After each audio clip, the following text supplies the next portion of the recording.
Am I the a-hole for giving my drunk sister the silent treatment on vacation? My 35-year-old sister has a long track record of being a rude and aggressive drunk. She picks fights and insults people. She makes everyone miserable and uncomfortable.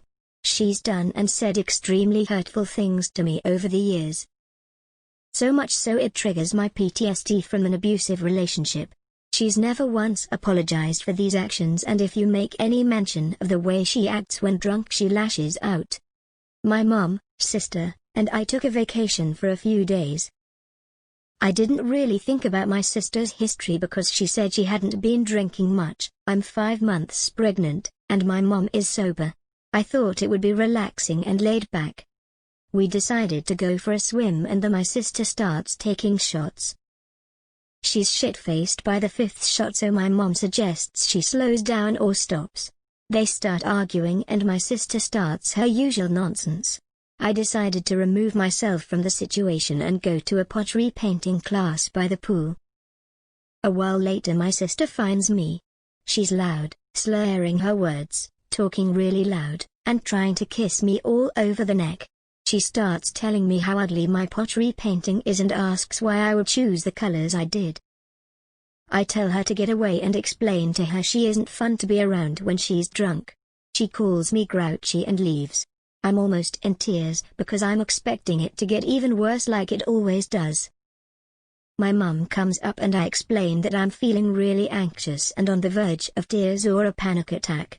She was feeling similar. I continue painting and brush it off.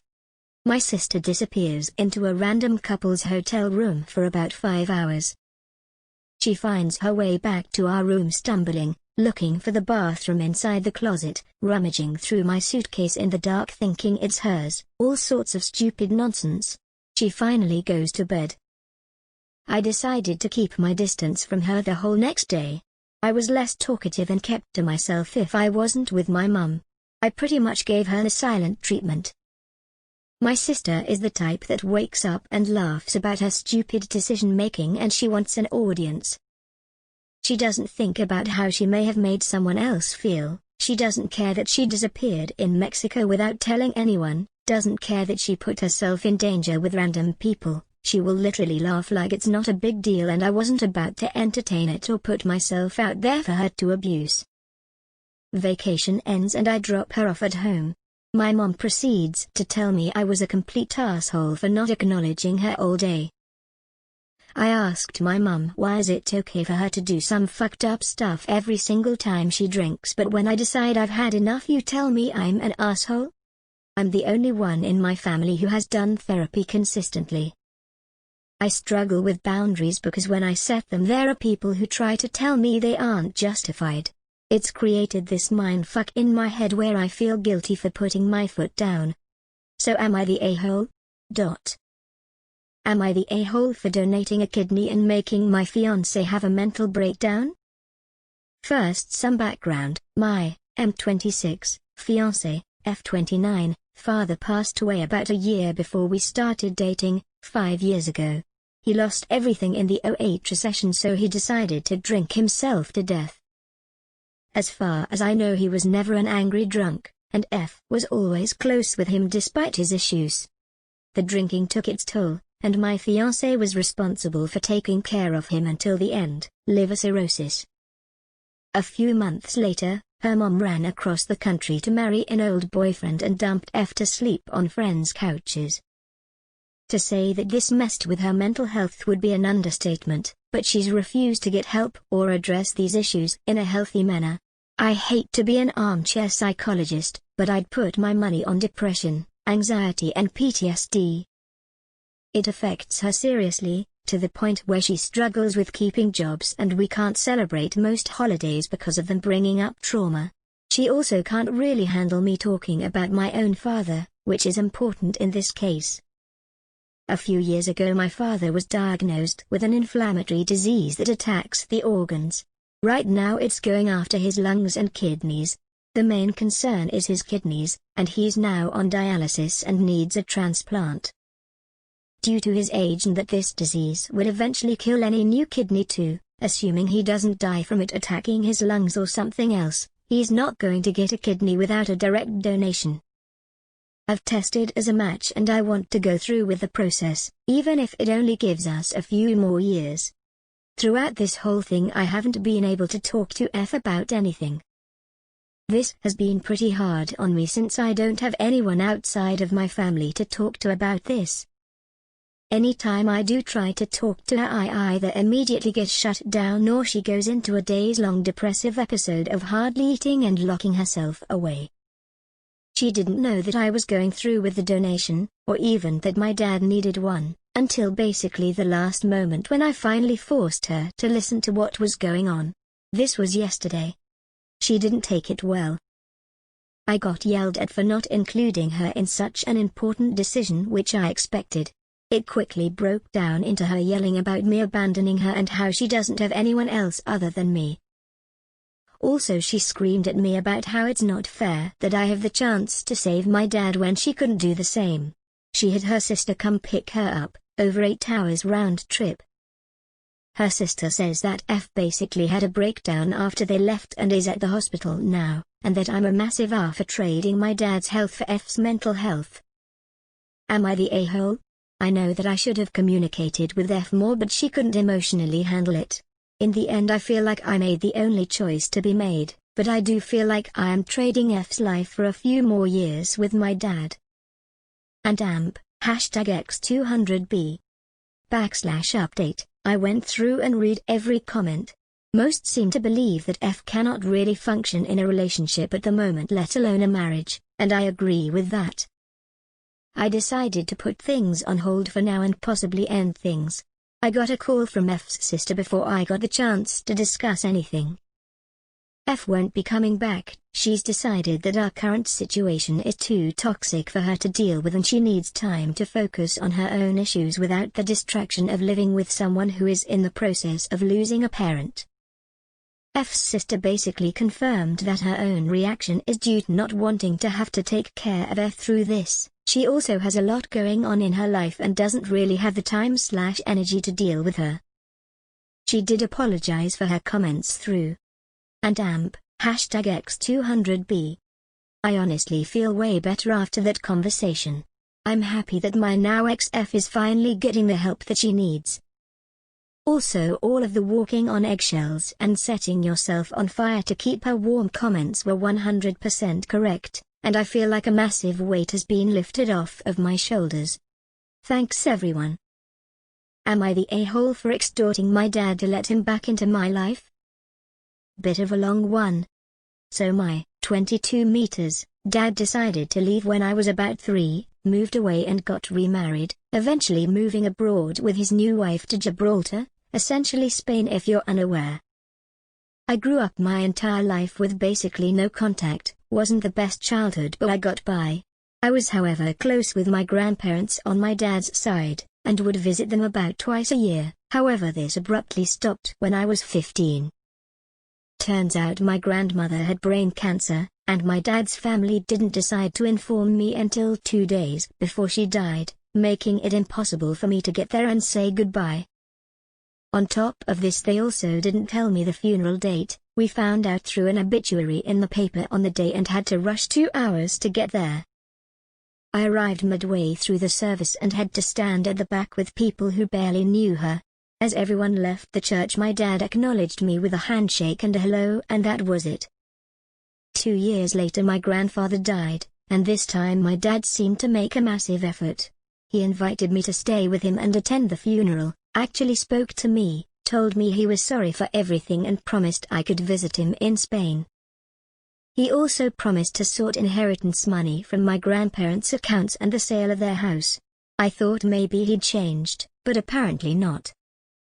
In the months following, none of his promises ever materialized. While all of the rest of my dad's family seemed to go on holiday or get new cars, I got nothing, despite asking several times. I was specially going to use the money to keep debts down while starting uni.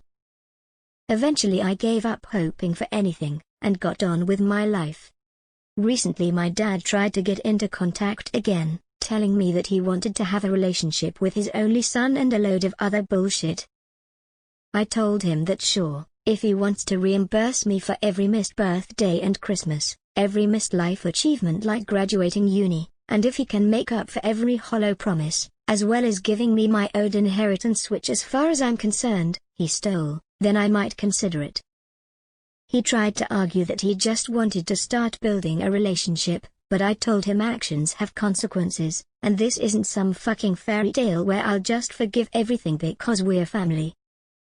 I made comments about the holidays he's been on and the motorhome he bought and told him that he had no right to a relationship with me.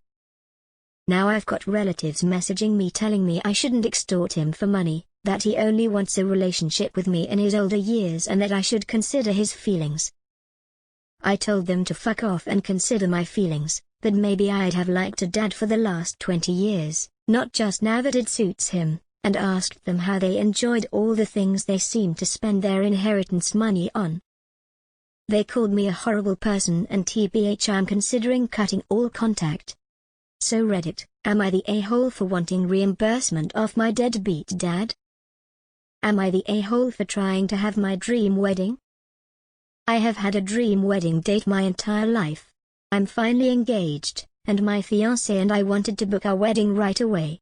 However, my dream date is the weekend before his sister's wedding.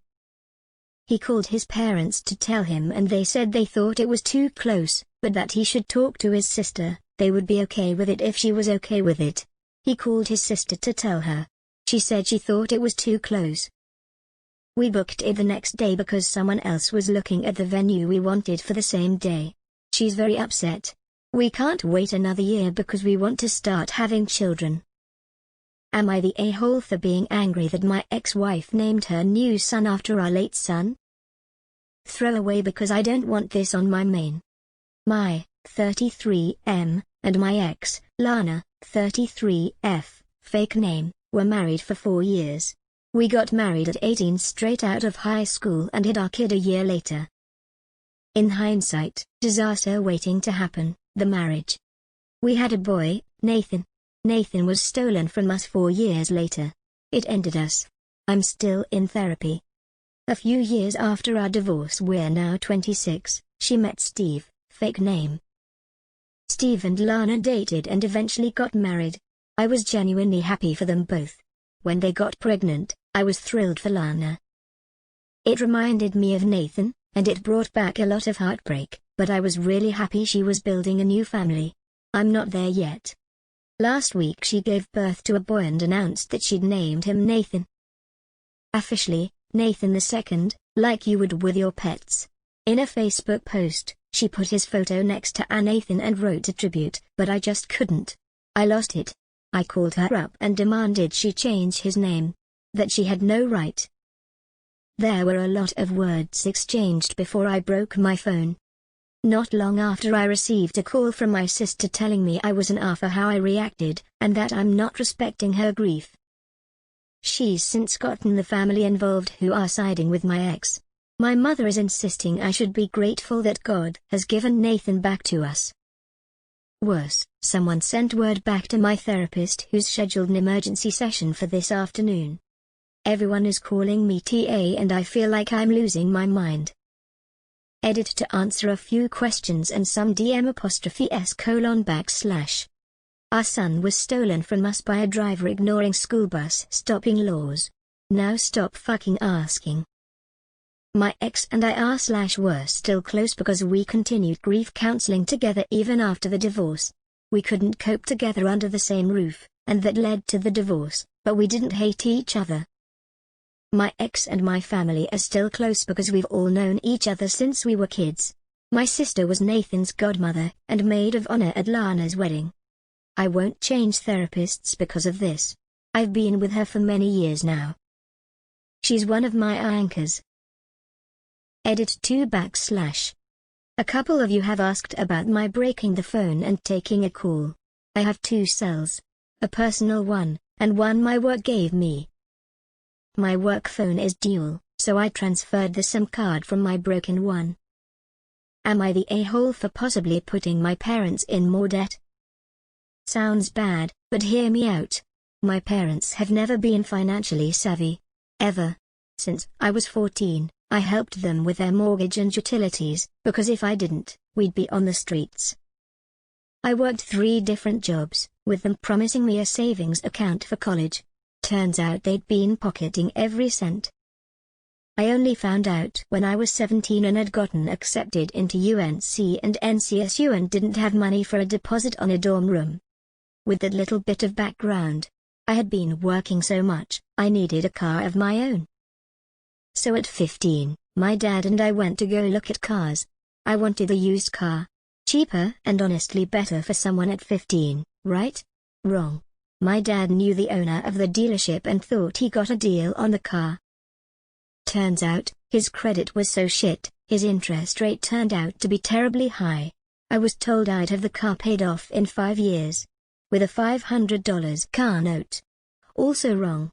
We're going on 6 years and I still apparently have $13,000 left on it. I ended up joining the military, and while in training they got my car repossessed because they weren't paying for it. They were taking the money I was sending them. Technically I'm not on the loan and not really obligated to keep paying them for it. I want them to sell it so we're all financially free from it. I'm not even in the States to drive it. They've been driving it and I've been paying the car note and insurance. My dad is stubborn and mean. Quick to cut me off if he wants to. My parents and my brother are all I have. But I can't keep dishing out thousands of dollars for it anymore. So Reddit. I'm thinking if he doesn't want to sell it, I just stop paying for it. Am I the a-hole for possibly putting them more in debt? Thank you for watching. Like and subscribe for more juicy Reddit relay content.